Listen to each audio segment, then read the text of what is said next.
We have a review that we're going to do right now about Mandalorian Episode 4, Season 3. Yep. This is going to be a spoiler review. If you haven't been following along, or if you don't care, then feel free to listen. But yeah, and apparently there's people who don't care. So I mean, like, which kind of surprises me. I have a friend who listens to these and doesn't watch Mandalorian. So that's insane. Yeah. So yeah, let's just jump into it.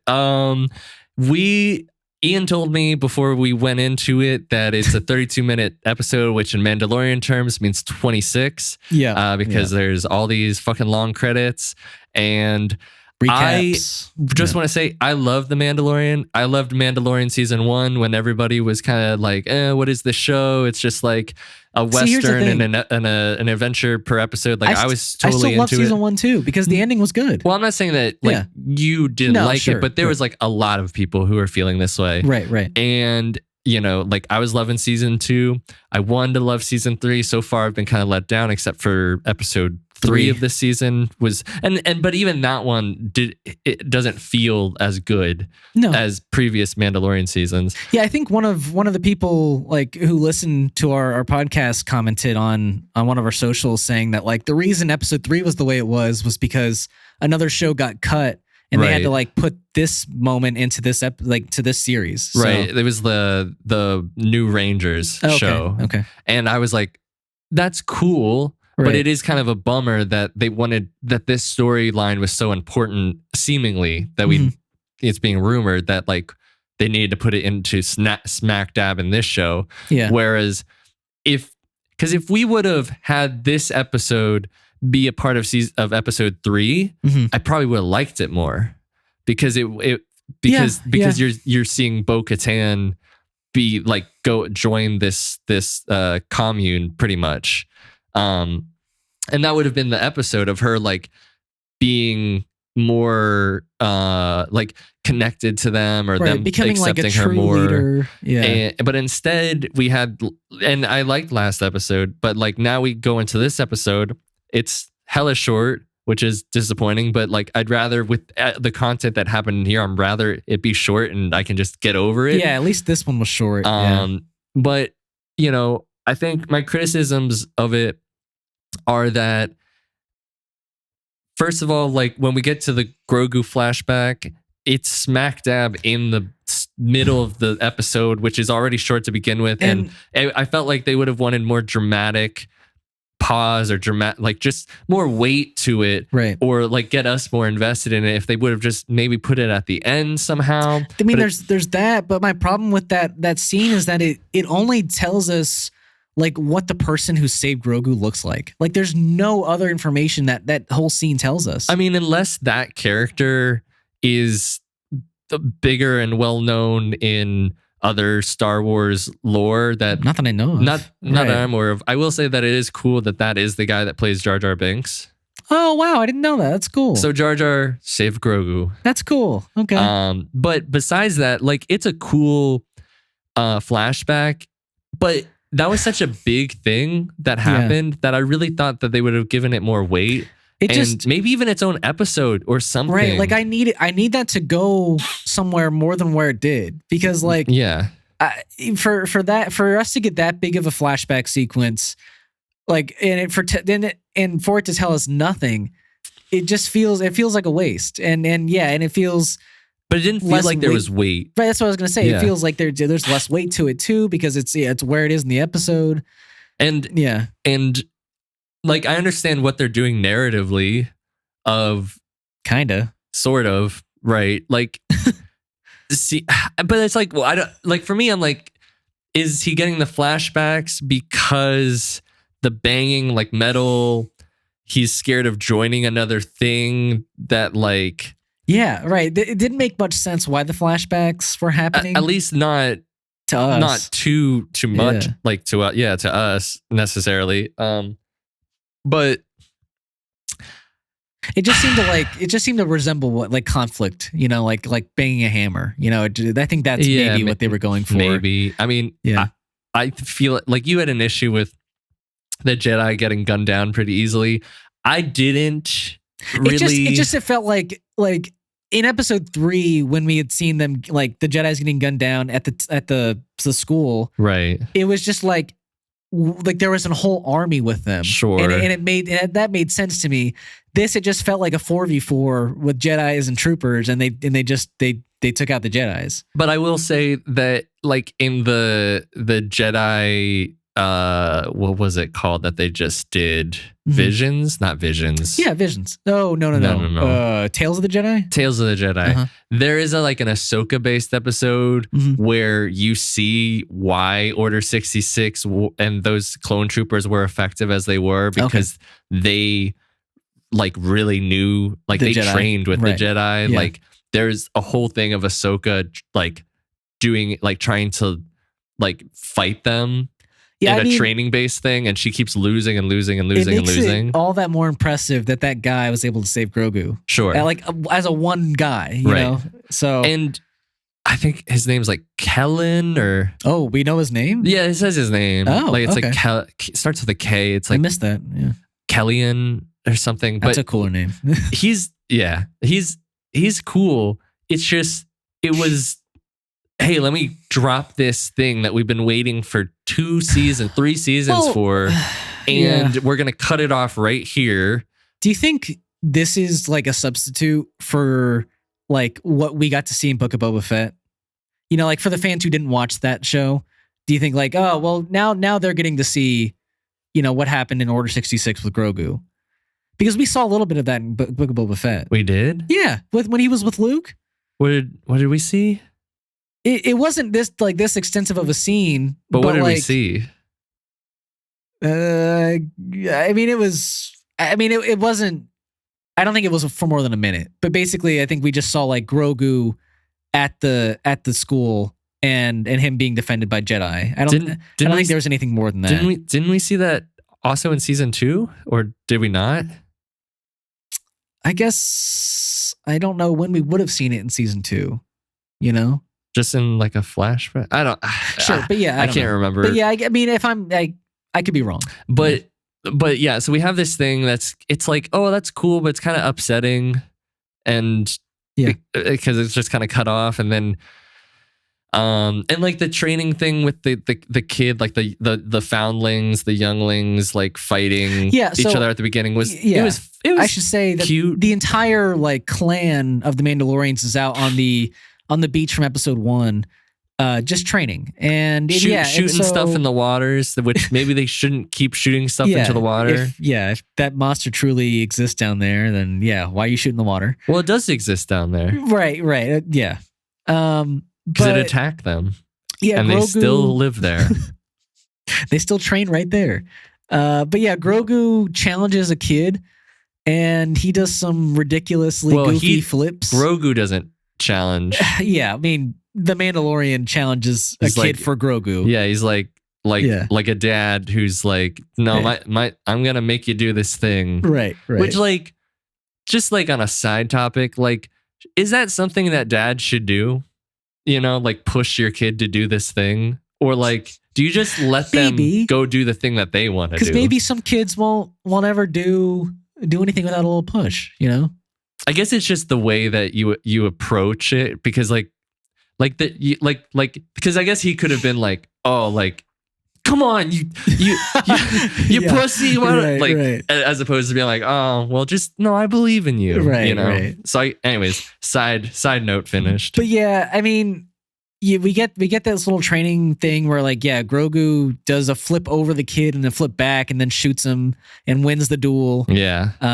And then it's gonna be so many toys with him with that fucking the darts. Yeah. I swear to God. But yeah, that kid who he beats walks off, and this flying beast comes out of nowhere. They live in the most inhospitable area of this entire planet. I guess that's why no one's there. I guess that's why they can use this cave. But like, this has happened before. I know. They mentioned that it's happened before, and they're still not like ready. They don't have defenses set up or like measures to be taken if this happens. Right. Yeah. And so I was just so worried that like they go off in pursuit with their jetpacks, and Bo-Katan like goes and finds its lair with her ship. And I was so worried that oh, this is going to be the episode. And it is kind of like an adventure of the week sort of thing. Right. But it really, I mean, it does forward the plot, but like ever so little, because it's just about Bo-Katan getting into this like kind of going into the Mandalorian creed, or like following it. Right. But it was fine. But like with the past 2-3 episodes, just not really having much of a narrative thrust. And I mean, maybe the second one had the most, but like really there hasn't been much of a narrative thrust. Like I just feel like I don't know where this is going, and it's getting kind of frustrating. And so we did actually have a whole episode of just getting this kid, which was like fine. And it's also frustrating because when they eventually get up to the nest, Paz Vizsla is like, you know, like, hey, like they're all like, calm down, like. And he's like, no, that's my son. But he said it in a way that like it's like he's not told any of them that that's his son. Right. And we were saying if he would have just said it's my son from the beginning, from the start, we would have cared actually more. But just this one moment at the end, and then it shows up and then its babies are attacking him, and then he flies straight into its mouth, and then it now has Paz and his kid. Yep. And then they do this takedown, and it's fine, and the whole episode is fine. It's actually just kind of okay, and I don't care. And then we bring these little babies home because now they're maybe foundlings. Probably not, because that's impossible. But yeah, like to me, I was like, this has to be a joke. But then the armor was like, yeah, okay, there's 3 new foundlings. Cool. And they made no mention of it, and was like, all right, yeah, let's come to me. I'll get you a new shoulder plate. Yep. Yeah, I mean, like I literally said, like while the episode was playing, I'm gonna be so mad if this is the plot of the show, like the plot of this episode in particular. Yeah. Because my prediction last week on the podcast was that we're gonna continue to follow this Imperial Remnant thread where Moff Gideon has escaped and Elia Kane is doing villain shit, and they're trying to clone something, and they do a huge episode where they hint all that, and then we just go back to a let's save a kid plot on a random planet. What I was saying, like I would not be surprised if we don't see anything about this cloning shit with the Imperials for a whole other season. It's just like it's the most slow-paced like plotting I have ever seen in my life. Like we get like one cloning plot per season now, and then like what are we supposed to do with that? Like, am I supposed to give a shit for the next season? I'm starting not to care, and it's just like it's just a bummer. You know, the adventure of the week thing is fine, but we're half a season in now. Like at least with like season 2, when we got to like the fisherman like thing, like we got introduced to Bo-Katan and we were helping her out, and we were dealing with Imperials shit with them, and they were like trying to steal the ship. Yeah, and then like. I don't know, like when like I even like the spider egg episode, but like that was because they were like stuck. Yeah. Like, and like, I don't know, like, I guess at least they were more entertaining than this one, which I was like, oh, God. That's the thing is like, I think we're fine with Adventure of the Week episodes, but we are now half a season into the season 3. But there's only been one like Adventure of the Week thing. The first one was Adventure of the Week for sure. Was it though? Yeah, because he was just going to Navarro, and that wasn't even the whole episode. Then he went to go see Bo-Katan. The second episode was more Adventure of the Week. Bo-Katan was at the very end of the episode. Exactly, but like, I don't know. Yeah, I don't even know if you can call that episode like Adventure of the Week, because it started off with him at like at the place that they are right now. Right. I mean, the thing that so we've now gone back to this place for 3 episodes. Yep. And what's really happened? Bo-Katan. So the Mandalorian is now a Mandalorian again. Right. Bo-Katan is a Mandalorian. Right. In their eyes. Grogu is training with them, which is like I like that. Yeah. But like it's still like such a small. Yeah, I mean that's it. And then you have Elia Kane, what she did on Coruscant, which was barely anything, to be honest. Which apparently could have just been revenge. Yeah. I mean, I didn't even think about that idea, but like that would make the episode even like less important to me. Exactly. If it's just revenge. Then I would be like, okay. So what were we doing here? Like, why should I care about Elia Kane still? I really hope it's not that. That would be a bummer. That'd be huge. There's half a season left, and we still don't know where the plot of the season's going. Like, I mean, that mythosaur is gonna show up somehow for sure. Yeah, but like, I don't know. Maybe not, because like I was sure that we were gonna get, the cloning plot throughout the season, but we're not. And that was at the very end of not the very end, but that was hinted at the end of their plot, and for them to hint that Bo-Katan wants to see the mythosaur again or do something with it is like, okay.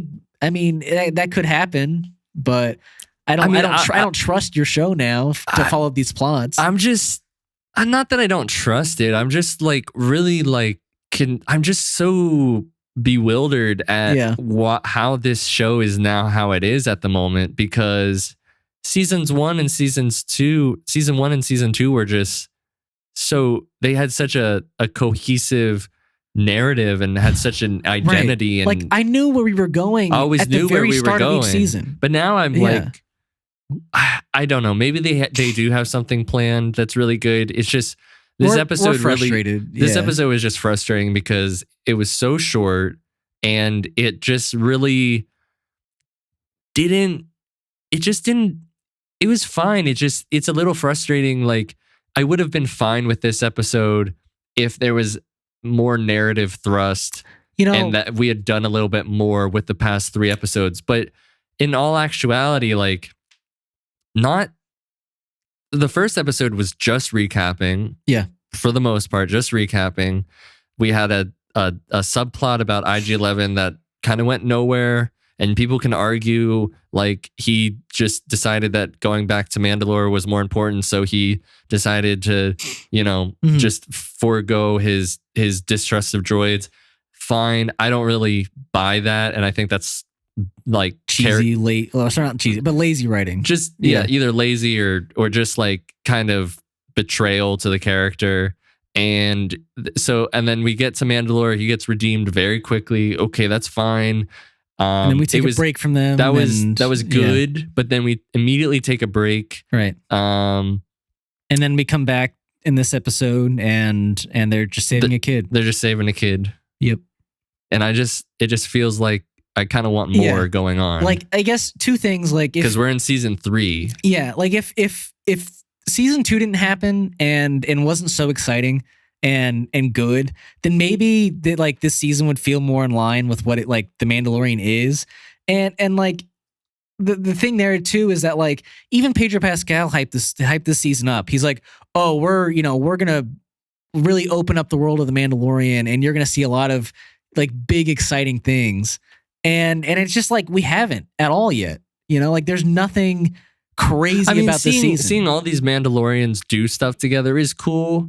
But I just wish it wasn't a rescue a kid plot that also, like, one of the characters didn't even mention that it was his kid, which maybe all the other characters knew. Yeah. But it really sounded like am I the first time he said that. Am I like misremembering that he's voiced by Jon Favreau? Or am I wrong about that? There was like a character, like a toy figure that like the removable head is like Jon Favreau. Nice. But I don't know if he's actually voiced by, because it doesn't sound like Jon. I agree, it doesn't. Yeah. So, but yeah, hopefully this could be my least favorite of the season potentially. It's right there with 1. I said as it ended that it's better than episode 1, but it's pretty much right there with it. Yeah. Yeah. Well, hopefully it gets better in the second half of the season. Hopefully. This has not been like The Last of Us reviews where we're all super happy every time we come in here. Nope. This is very different. Yeah, we're just gonna get a bunch of shit on social media when I make shorts of whatever we talk about. You'll just, if you listen to every episode that we review these, we're just gonna get aggressively angrier. Oh man. But this is we're just yelling. I hate this. but if we do not have a review yet of our podcast. It's not been rated or reviewed. So if anybody wants to be the first one, we will take a picture, we will frame it, we'll put it up. It'll be on our Instagram. If you want to leave our first review, it has to be a positive one. And you'll be ingrained into the Last Week This Week lore, history, canon, all of it. Yeah, if you liked what you listened to today, then, and if you want your review ingrained in our lore, then please give us a review. But yeah, if you also liked what you listened to, then we release on Fridays and Saturdays usually, and if you want to listen to that, we are on Apple Podcasts, Spotify, and Podbean. If you want to check us out on our social medias, we are at LastWeekThisWeekPod on Instagram and TikTok. We are not that on YouTube, but go check us out there as well. And if you want to support us, give us a like, a rating, a comment, and Zach will definitely follow, subscribe. Yeah, Zach will definitely comment to your comments. If you specifically want Ian, I'll bug him, and you can go. Yeah, if you want a request for me, then I will talk to you. Yes. But thank you very much for supporting and listening, everybody. Yeah, thank you very much. Until next time.